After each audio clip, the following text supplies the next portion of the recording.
नमस्कार, मैं हूं नम्रता पाराशर। आप देख रहे हैं बीवीएम न्यूज। चलिए रुक करते हैं खबरों की और खबरों में सबसे पहले बात करेंगे फरीदाबाद की।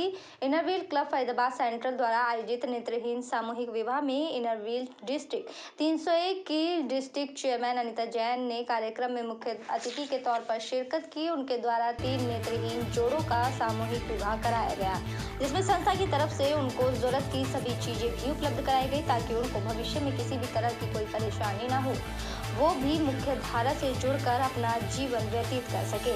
इनरव्हील संस्था के पदाधिकारियों का मानना है कि समाज सेवा का सबसे अच्छा माध्यम ऐसे लोगों की मदद करना है जो लोग मुख्य धारा से अलग हैं। वे हर साल ऐसे ही उन लोगों की मदद करने के लिए लगातार काम कर रहे हैं। उनकी संस्था का मुख्य उद्देश्य ऐसे लोगों को मुख्य धारा से जोड़ना है जो लोग शारीरिक रूप से सक्षम नहीं हैं। बीजेपी सरकार ने सत्ता में आने के बाद भले ही गायों को लेकर सख्त कानून बनाए हो, लेकिन बावजूद इसके गौ तस्करों में इसका कोई भी भय देखने को नहीं मिल रहा। जी हाँ, ताज़ा मामला दिल्ली से फरीदाबाद का है, जहां पर तड़के पीछा कर रहे गौ रक्षक दल पर गौ तस्करों ने फायरिंग कर दी और मौका देखकर अपने वाहन सहित गायों को छोड़कर फरार हो गए। सूचना मिलने के बाद मौके पर पहुंची क्राइम ब्रांच और स्थानीय पुलिस अब जांच के बाद ही जल्द ही आरोपियों को गिरफ्तार करने की बात कह रही है। गायों से भरा हुआ ये वही कैंटर है जिसे लेकर बदमाश मेवात फरीदाबाद से बल्लभगढ़ की तरफ गायों को खाने के लिए आए थे और रात का फायदा उठाते हुए गौ तस्करों ने लगभग 5 गायों को कैंटर में भर लिया, जिस पर अपनी गाड़ी का पीछा करते हुए देख गौ तस्करों ने बाबा अशोक बाबा की गाड़ी पर फायरिंग शुरू कर दी। इस दौरान गौ तस्करों ने अशोक बाबा की टीम पर 6 राउंड फायर किए और गनीमत रही कि गोली किसी को भी नहीं लगी, अन्यथा जान भी जा सकती थी। अपने पीछे लगी गौ रक्षक दल की टीम को देख गौ तस्करों ने फरीदाबाद की राजीव कॉलोनी में गायों से भरे अपने कैंटर को छोड़ दिया और मौके से भागने में कामयाब हो गए। सर्दी का मौसम शुरू हो चुका है, ऐसे में जिनके सर पर छत नहीं है, अब उन्हें ठंड में रात गुजारनी पड़ रही है।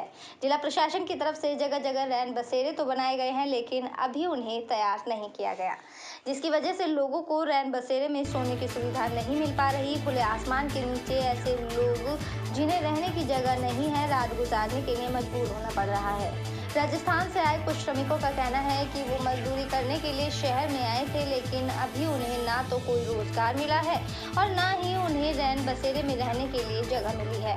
इसलिए खुले आसमान में उन्हें अपनी रात गुजारनी पड़ रही है, जिसकी वजह से उन्हें काफी परेशानी का सामना करना पड़ रहा है। लेटे हुए हैं फुटपाथ पे और ये कि काम करनी है वो में। अच्छा, इसी मारे हमको कोई काम देख के फुटपाथ में। तो यहाँ क्यों लेटे हुए हैं? और कोई व्यवस्था नहीं मिली आपको? नहीं सर। कहाँ से हैं आप?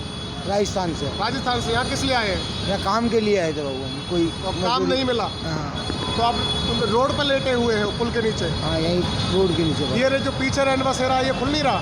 नहीं सर, ये आए बाबू, बहुत सारे सर आए भी थे। हाँ। वो बोल के गए नहीं खुल जाएगा सर, ये खुल जाएगा। हाँ।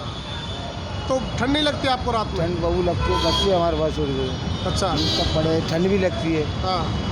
काम के लिए आए थे, काम मिला नहीं है। अच्छा, इसके लिए इसने मजबूरी में फंस रहे, खूब जोर से मांग तूंग के खा कर पड़े सब। तो कोई व्यवस्था नहीं बनी यहाँ रहने? नहीं पड़ी अभी। रैन बसेरा खुल नहीं रहे? रैन नहीं खोला अभी। नहीं खुल रहा। तो यहाँ आप सोते, ठंड नहीं लगती आपको? लगती है, बहुत ज़्यादा लगती है, क्या करें। तो कैसे गुजारा कर रहे हैं आप? बस ऐसे मालिक के सहारे पड़े किसी भैया। ने आके, कोई नगर निगम का अधिकारी ने आके पूछा भी नहीं? हाँ आए थे, एक साहब आए थे। हाँ। एक बार एक साहब वो आया था, वो खींच के ले गए थे फोटो वोटो ऐसे ही अच्छा। फोन में।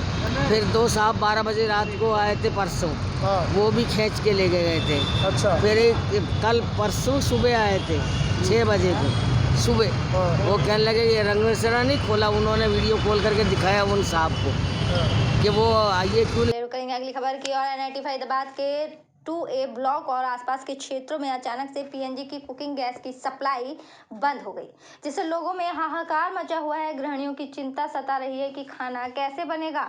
वहीं कंपनी ने भी बड़ी लापरवाही करते हुए अपने ग्राहकों को कोई मैसेज नहीं भेजा, जिससे लोगों को भारी नाराजगी देखने को मिली है लोगों में। और एनआईटी फरीदाबाद के 2A ब्लॉक की महिलाओं ने बताया कि शाम को जब वो चाय बनाने के लिए किचन में गई तो गैस नहीं आ रही थी। जब आस पड़ोस में पता किया तो पता चला कि सभी के चूल्हे ठंडे हो चुके हैं और लोगों को अब चिंता सता रही थी कि वो खाना कैसे बनाएंगी। और कैसे वो खाना खाएंगे।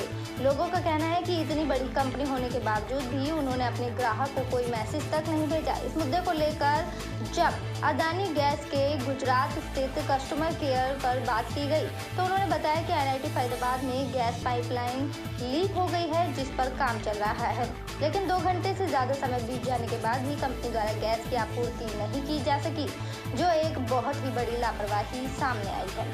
फरीदाबाद के सेक्टर 6 स्थित भूपेंद्र स्टील में गैस सिलेंडर ब्लास्ट के दौरान 5 मजदूर घायल हो गए, जिसमें से उपचार के दौरान 1 मजदूर की मौत हो गई और 4 मजदूरों का इलाज चल रहा है। दिल्ली के सफदरजंग अस्पताल में इलाज कंपनी प्रबंधन की लापरवाही के चलते ये हादसा हुआ है। पुलिस के बयानों के आधार पर आगे की कार्यवाही की जाएगी।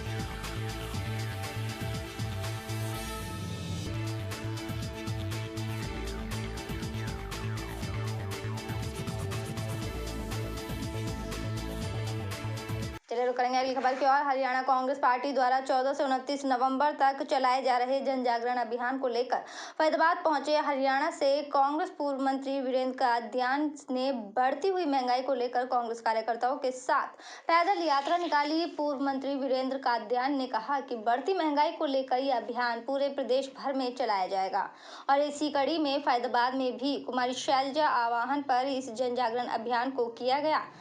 वीरेंद्र कादियान ने कहा कि केंद्र और हरियाणा प्रदेश में बीजेपी की सरकार है और बढ़ती महंगाई से आज हर वर्ग दुखी है।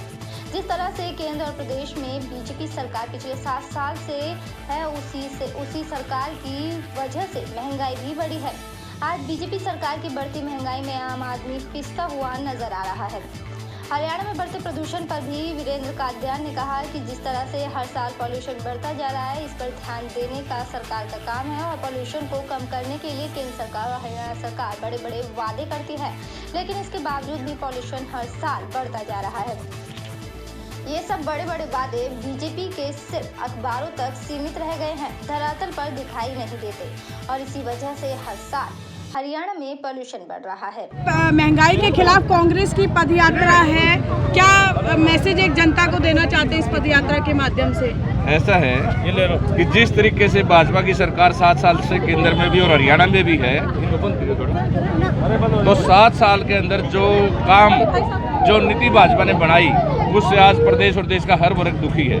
तो उसको देखते हुए हमारी पार्टी हाईकमान आदरणीय हमारी राष्ट्रीय अध्यक्ष सोनिया गांधी जी, राहुल गांधी जी, प्रियंका गांधी जी, हमारी प्रदेशाध्यक्ष बहन कुमारी शैलजा जी, सभी ने मिलकर एक फैसला लिया कि 14 तारीख से लेकर के 29 नवंबर तक 14 नवंबर से 29 नवंबर तक एक जन जागरण अभियान चलाया जाए और उसके तहत लोगों के बीच में जाकर के ये बात बताई जाए कि जो आज के हालात हैं, महंगाई से हर व्यक्ति दुखी है, सब क्यों तरक्की खत्म हो गई, काम बंद हो गए, रोटी रोजी के लाले पड़ गए।